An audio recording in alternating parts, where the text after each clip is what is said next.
तारीख अंबिया में कुछ किस्से ऐसे भी हैं जो सच्चे ख्वाब, शदीद हसद, गहरे कुएं की तन्हाई, कैद खाने की बेगुनाही और फिर एक अजीम सल्तनत के तख्त तक पहुंचने की दास्तान बयान करते हैं। और ये दास्तान हजरत यूसुफ अलैहिस्सलाम के एक ख्वाब से शुरू होती है।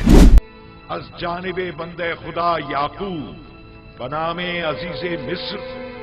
जब वो कमसिन थे और अपने वालिद हजरत याकूब अलैहिस्सलाम की आंखों का तारा थे, आपने देखा कि 11 सितारे, चांद और सूरज उन्हें सजदा कर रहे हैं। हजरत याकूब अलैहिस्सलाम जो खुद एक नबी थे, इस ख्वाब की ताबीर समझते हुए खुश हुए, मगर यूसुफ अलैहिस्सलाम को खबरदार किया कि वो ये ख्वाब अपने भाइयों को हरगिज ना सुनाए, क्योंकि आप जानते थे कि बाज भाई यूसुफ अलैहिस्सलाम के लिए उनके वालिद की मोहब्बत और शफकत की वजह से हसद करते थे, और ये हसद इंसान को अंधा कर देता है, यहाँ तक कि वो अपने ही भाई के साथ जुल्म करने के लिए आमादा हो गए। शैतान ने भाइयों के दिल में वसवसा डाला और आग इतनी भड़क उठी कि वो एक भयानक साजिश पर उतर आए।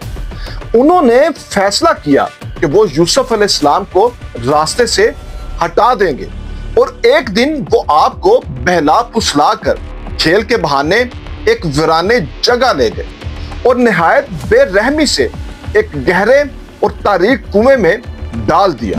जालिमों ने अपने वालिद को यकीन दिलाने के लिए यूसुफ अलैहिस्सलाम की कमीज को एक भेड़ के खून से रंग दिया और फिर झूठ बोला कि उन्हें भेड़िया खा गए। और हजरत याकूब अलैहिस्सलाम जो एक नबी थे और वो ये जानते थे कि उनके बेटे झूठ बोल रहे हैं, मगर आपने सब्र का दामन थामा और अल्लाह से फरियाद की, और यही सब्र तकदीर की पहली कलीद बना।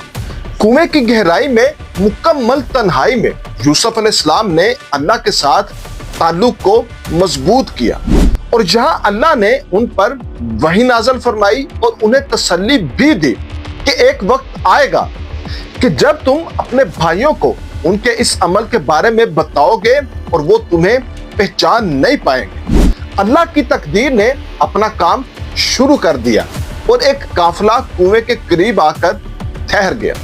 काफिले वालों ने पानी निकालने के लिए रस्सी डाली तो एक बच्चे को देखकर हैरान रह गए। फिर यूसुफ अलैहिस्सलाम को गुलाम बनाकर मिस्र के बाजार में ले जाया गया और उन्हें एक कलील कीमत पर अजीज़े मिस्र ने खरीद लिया।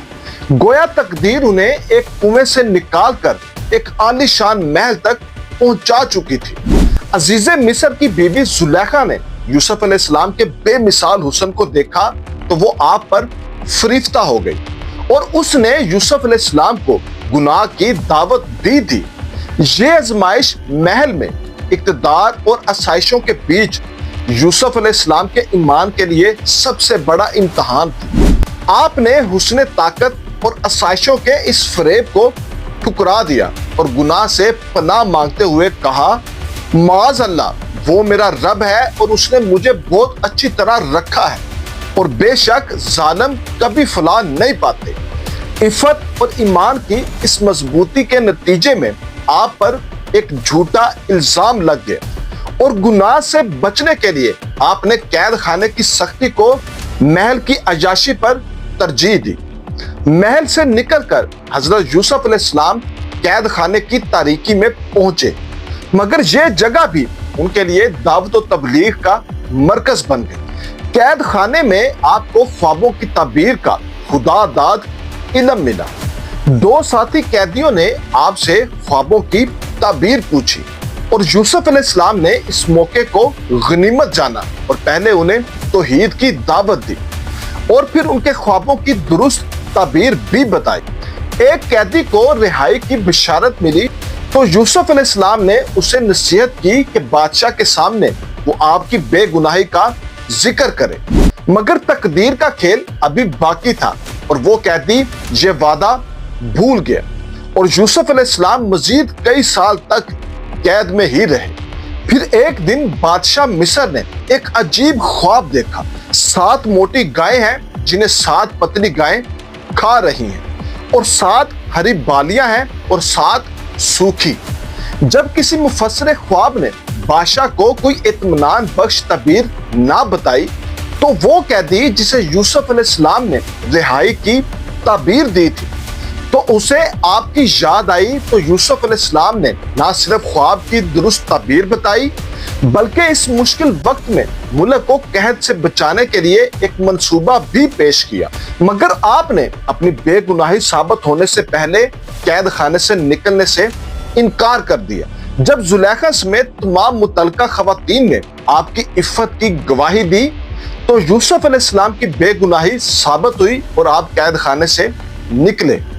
بادشاہ نے آپ کی دانش مندی اور آپ کی امانت داری کو دیکھتے ہوئے آپ کو مصر کے خزانے کا وزیر مقرر کر دیا اور یوں آپ غلامی، قید خانے اور اندھیروں سے نکل کر ایک عظیم سلطنت کے محل اور اقتدار کے تخت پر فائز ہوئے۔ قحط سالی کے دوران آپ کے بھائی غلہ لینے مصر آئے اور جب وہ آپ کے سامنے جھکے تو خواب سچ ثابت ہو گیا، اور یہ وہ لمحہ تھا جب یوسف علیہ السلام نے اپنے بھائیوں کو پہچانا مگر وہ آپ کو نہ پہچان سکے۔ برسوں کی جدائی کے بعد آخرکار ملاقات ہوئی اور یوسف علیہ السلام نے اپنے بھائیوں کو معاف کر دیا اور وہ تمام خاندان مصر میں آ کر آباد ہوا۔ یہ صبر، عفت اور سچی معافی کا وہ عظیم بدلہ تھا جو اللہ پاک نے یوسف علیہ السلام کو عطا فرمایا۔